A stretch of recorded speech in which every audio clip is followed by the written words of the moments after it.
Muy buenas noches. Vamos a conversar en esta oportunidad con don Jorge Abarca, presidente del Comité Comunal de Medio Ambiente de nuestra región, o de la comuna, ¿verdad?, para ser más preciso, de Arica, pues. Sobre un tema que hace tiempo que está en la agenda local, que tiene que ver con el humedal del río Yuta. Han habido una serie de iniciativas en torno a preservarlo, cuidarlo, protegerlo, en fin, y aún estamos viendo que no hay una versión definitiva sobre este caso, y como a todos nos importa que el humedal funcione, exista y sea un atractivo más, además de ser un lugar de detención temporal de las aves que migran, nos interesa que sea un lugar espléndido que adorne nuestra ciudad y nuestra costa. Don Jorge, bienvenido a Morrovisión, gracias por aceptar nuestra invitación, ¿no? Muchas gracias por invitarme. Bien, mire, partamos por el principio, como hay que hacerlo. ¿Qué ven ustedes en el humedal? ¿Cuál es su motivación, su preocupación y cuáles son sus objetivos referentes a este tema? Bueno, el humedal del río Yuta es un lugar, como usted bien lo ha dicho, un lugar espléndido. Y tiene múltiples razones para estar ocupado y preocupado hoy día del espacio. Es un ecosistema. Claro. Un humedal es un ecosistema que está basado, digamos, su existencia está basada en el agua. Y por lo tanto, digamos, en estos últimos tiempos, un humedal que está con problemas hídricos es un humedal que está complicado. Pero no solamente está complicado por la sequía que está viviendo el mundo, sino que además está complicado porque existen muchas presiones antrópicas que están queriendo modificarlo y queriendo generar en él un tipo de polo urbanístico que lo destruiría definitivamente. Por lo tanto, digamos, nuestro principal objetivo en este tiempo ha sido darle el lugar que merece al humedal, en términos de cuáles son sus ventajas, cuáles son sus virtudes, y ponerlo eso en una balanza para saber si el proyecto que hoy día hay, porque es una propuesta urbanística, el plan regulador es una propuesta, merece destruir un ecosistema tan valioso como el humedal del río Yuta.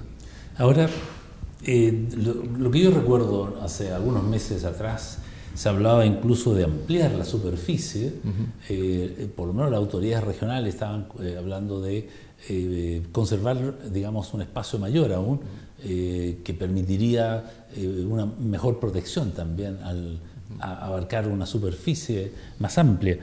¿Eso ha persistido, esa idea, o de qué depende que esa autoridad pueda concretar ese propósito? Bueno, primero decir que esta propuesta de ampliar el área protegida del humedal surge después de una decisión de ampliar una carretera que pretendía conectar la zona norte con el aeropuerto. Claro. La razón que se dio en ese minuto fue para descongestionar la carretera 5 Norte. Sí. Cuando en realidad nosotros no veíamos que esa carretera estuviera muy congestionada. Aparentemente no había ninguna razón. Sin embargo, a poco andar, nos dimos cuenta que el plan regulador traía consigo, digamos, el desarrollo inmobiliario y una edificación y estructuración, la edificación de estructura, digamos, infraestructura para poder generar ahí un polo urbanístico. Ahí vimos que en realidad estaban conectadas ambas ideas, ampliar esta carretera y en realidad desarrollar un polo urbanístico. Y en ese minuto nosotros hicimos nuestras descargas, pusimos la voz de alerta, y el gobierno, dándose cuenta, reconociendo que el humedal tiene una importancia no solamente a nivel local, sino que a nivel nacional, incluso internacional, generó una propuesta que es ampliar de los 30 hectáreas que hoy día están reconocidas como santuario de la naturaleza a 372. Así es. Claro. Y ese expediente hoy día está presentado en Santiago y tiene que ser evaluado por el Consejo de Ministros. Entonces, o sea, hoy día siguiendo la ruta normal de un trámite como ese. Ha seguido la ruta, pero lo ha seguido bastante más lento de lo que nosotros quisiéramos. La burocracia. Porque usted debe entender que si un plano o el plan regulador se aprueba con las características que hoy día están propuestas, es muy difícil volver atrás. Es decir, usted no puede edificar en un área como el humedal, poner edificios de 52 metros de altura, generar una densidad poblacional como la que está propuesta en el plan regulador, y a los 6 meses decir, ¿sabe que este es un lugar valioso? Tenemos que hacerlo santuario de la naturaleza. ¿Cómo hacemos para sacar esa edificación de ahí? Es imposible. Es irreversible. Claro. Entonces, nosotros que pensamos que esa ampliación del área protegida debe haberse ya concretado hace bastante tiempo. Ya. ¿Y ustedes han consultado con las autoridades pertinentes para saber qué tan lento está eso? Sí, la autoridad pertinente ha recibido muchas veces nuestra pregunta, incluso ha recibido nuestro ofrecimiento de poder apoyar y aportar en lo que nosotros podamos para que ese expediente finalmente tenga éxito y prospere en Santiago. Ya. Pero bueno, está en proceso y eso es un proceso interno del cual nosotros solamente tenemos que ser observantes. Ya. Bien. Hasta ahí vamos con un panorama no tan negro, pero con algunas preocupaciones que evidentemente hay que tener respecto a este último tema, ¿no? Sí. Con respecto a la durabilidad, a la existencia del humedal, ¿qué tanto influye la construcción del embalse de Chironta? Porque ahí se van a controlar, se van a retener aguas. Me imagino que, como todo embalse, va a controlar la bajada, que puede ser menor, porque se va a priorizar el agua para riego. ¿Qué pasa con nuestro humedal, entonces, en esas condiciones? Bueno, en esas condiciones, primero decir que el plano de desarrollo, o el eje de desarrollo local es agrícola. Claro. Y finalmente, potenciar la agricultura significa también consumir agua. Sí. Ahora, la idea sería, o en realidad lo que nosotros vemos a través de las distintas iniciativas que se están llevando en términos agrícolas, es que ese aumento de la superficie agrícola de la región va de la mano con un aumento de la tecnología para cuidar el agua. Yeah. Tecnologías de riego tecnificado, ¿cierto? Claro. Dosificación y manejo de cultivos con menor consumo, etcétera, etcétera. Olvidarse del riego por inundación. Eso ya es parte del pasado. Claro. Hoy día la agricultura se mueve en otros términos porque no solamente en Arica o en Chile tenemos sequía, en todo el mundo. Entonces, la tecnología solamente hay que conocerla, reconocerla y aplicarla en la región. Ahora, evidentemente que el Chironta va a generar un problema porque no solamente al humedal, sino que a todo el borde costero. Porque no solamente baja agua por el río Yuta, sino que bajan sedimentos, bajan nutrientes, bajan un montón de elementos que hacen que la cuenca del río Yuta sea una cuenca fructífera. Claro. Y por lo tanto está por verse si esa construcción va a ser bien manejada de tal manera que no pierda las características de la cuenca y menos el borde costero.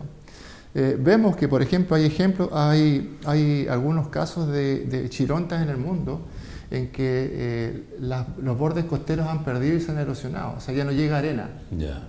Todos piensan, o la mayoría pensábamos en su momento, que la arena era producto del oleaje y de lo que es y en realidad la arena que llega al borde costero es producto de la bajada de los ríos exorreicos. Entonces ahí hay un elemento que vamos a tener que revisar, o sea, de alguna manera observar y monitorear para no perder las playas que hoy día tenemos en la zona norte.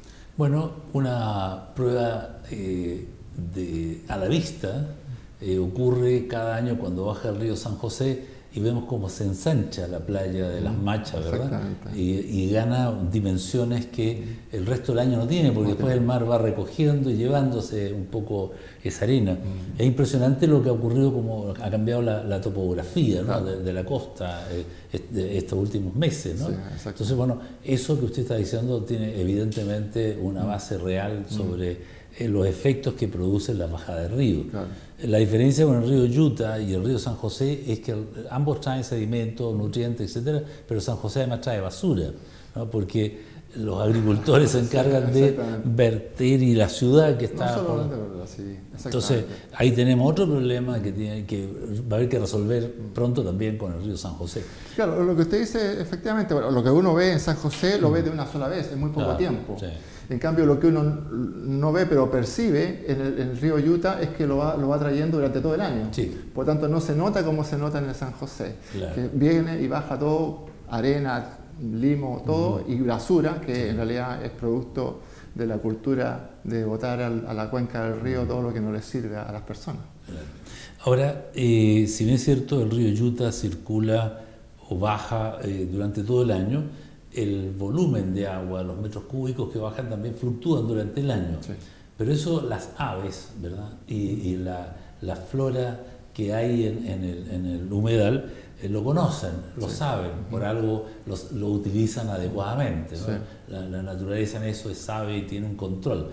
Es el hombre el que altera esa forma, digamos, natural y digamos sin equívoco funciona la naturaleza.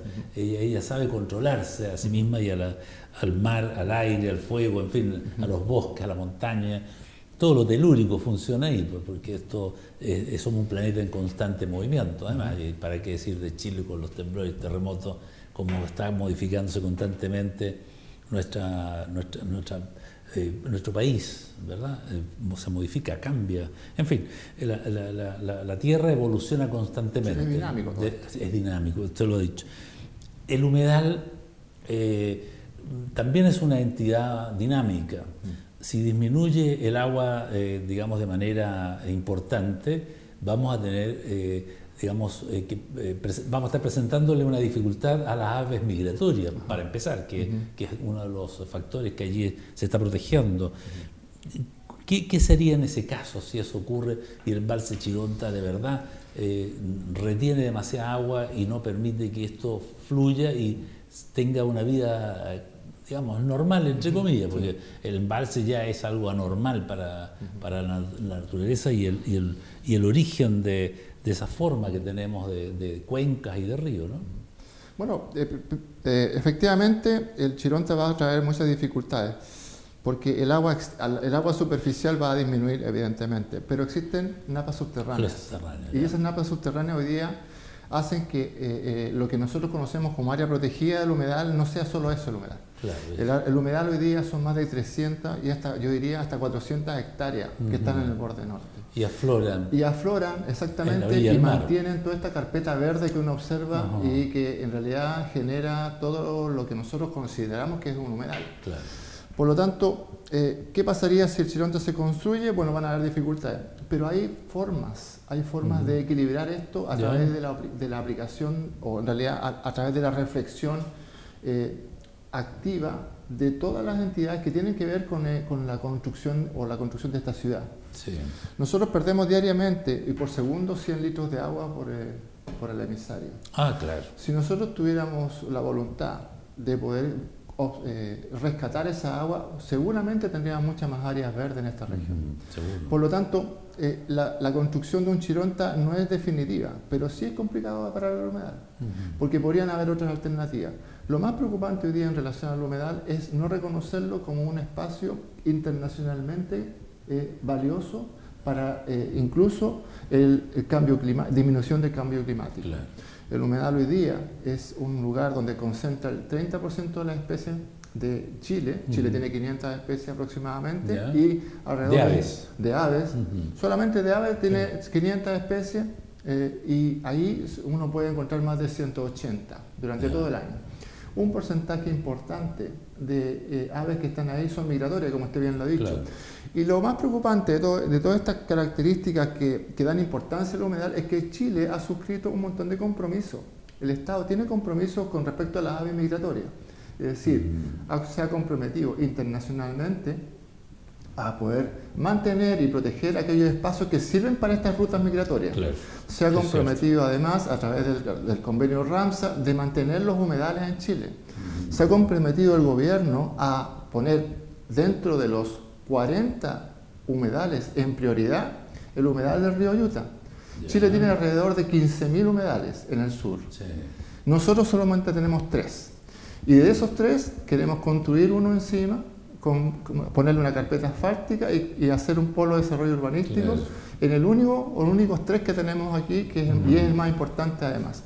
Por lo tanto, la preocupación que nosotros tenemos es que el Estado ha suscrito y ha validado el hecho de que los humedales en Chile son relevantes para una serie de condiciones.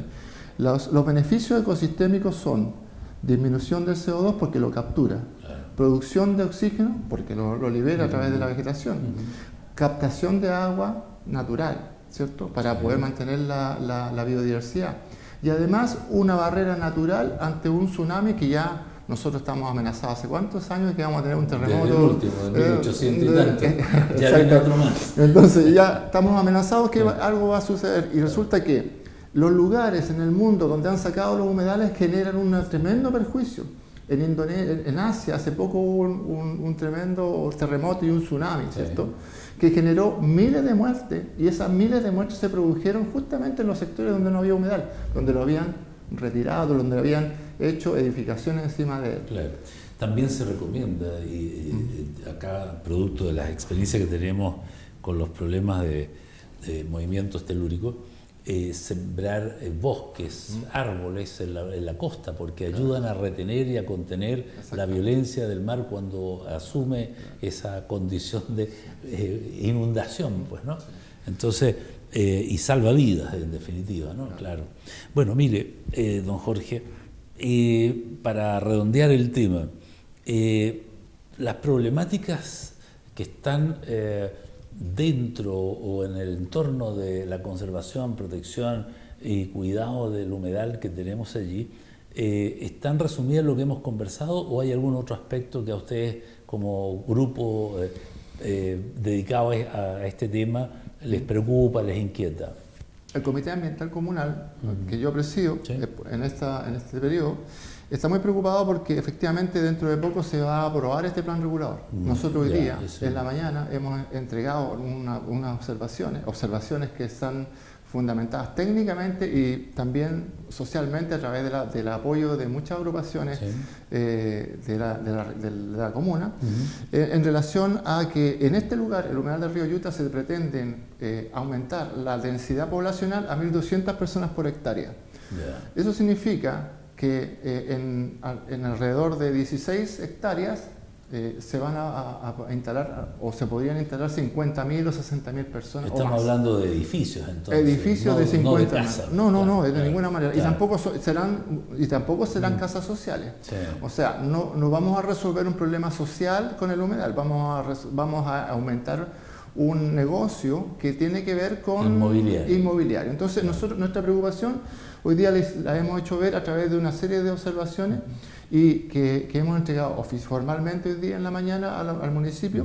Esperamos que los concejales lean estas observaciones que nosotros hemos hecho y se consideren, porque finalmente son los concejales quienes van a decidir, y el Ministerio de Vivienda y Urbanismo va a tener que ratificar. Entonces, nuestra preocupación hoy día es que se haga del humedal del río Yuta no un área, un patrimonio, no se conserve como un patrimonio natural, sino que sea un polo urbanístico que no va a dar garantía de que siga manteniendo la naturalidad que nosotros hoy día vemos y la diversidad que nosotros observamos hoy día en él. Entonces, hablando a nivel de titulares, nuestro problema es el plan regulador que se corrija para evitar esta posible desarrollo inmobiliario que traería las consecuencias que usted ha descrito, ¿verdad? Efectivamente, esperamos que se reconsidere esta propuesta, porque no va a haber ninguna posibilidad de que el humedal sobrevive y revierta una vez que sea construido. Claro. Bien. Eso. Bueno, don Jorge, gracias por haber aceptado nuestra invitación. Las cámaras y nuestros estudios están a disposición de todos los problemas que le preocupan o inquietan a la comunidad ariqueña parinacotense, así que yo le agradezco que en cuanto tenga algunas novedades que puedan referirse a este tema y darnos alguna orientación y alguna información que nos preocupe o que nos tranquilice, volvamos a conversar nuevamente. ¿Le parece? Bueno, le agradezco la invitación. Bueno, nosotros queremos solamente decir que en este minuto, a partir de ahora y hasta más o menos un mes más, la ciudadanía tiene que empoderarse de esta situación, tiene que manifestar su posición y decir si está de acuerdo o no que el humedal del río Yuta sea un polo urbanístico. Entonces, el llamado que yo hago a la comunidad es a manifestarse y también a ponerse de acuerdo para poder tener una voz que los concejales y los alcaldes de esta ciudad puedan escuchar con fuerza. Entonces esperamos que todos en realidad muestren su opinión y de alguna manera apoyen el hecho de que el humedal del río Yuta no se puede perder por una razón inmobiliaria. Claro. Bien, entendí perfectamente. Yo me sumo a la solicitud que usted hace, estoy de acuerdo absolutamente, los apoyo, aunque no es mi tarea desde esta tribuna televisiva, pero le encuentro toda la razón del mundo y me parece que así debiera ser, y esperemos que, tal como usted lo ha planteado, el municipio y sus personeros que tienen derecho a votar sobre estos temas asuman y consideren los argumentos que ustedes han entregado a ellos, pues, para que eviten un daño que no tiene remedio posteriormente a ese humedal, y nos vamos a estar todos lamentando de haber perdido un lugar tan especial como eso. Bueno, muchas gracias, ¿no? Que esté muy bien. Bien, vamos a unos comerciales y luego más noticias en Notivisión.